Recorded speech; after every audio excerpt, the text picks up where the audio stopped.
عاشقی فرصت تردیدی نیست، میدونی تو قلب من نقطه تزویری نیست.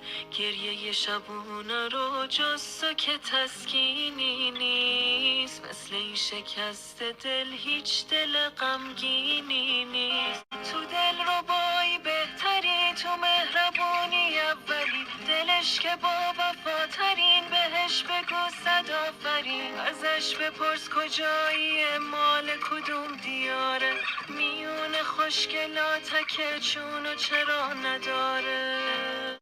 خوشگلم و خوشگلم دلها گرفتارم، دیوونه بازی در نیار طاقت ندارم. همه گلا میدونن تو نیای بهار نمیشه، باغ آرزوی قلبم بی تو لاله زار نمیشه. وای که جای دل تو سینت انگار که سنگ و سربه، بگو از کجا آوردی اون چشای مثل گربه. میشه بشینی پیشم و یه شعر برام بخونی، امشب یکم تنها شدم میشه پیشم بمونی. یه این دل تنها دیگه مهمون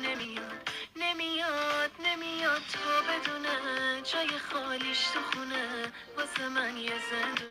ای دل غافل چی کار کردی تو با دل که دیگه عقلمو کامل دادم از دست. همه حواست جا مونده پیشم، من بکم از تو راضی نمیشم. ران شده ام چتر ببندی تو فقط راه برو، ای قدمت روی دو چشم.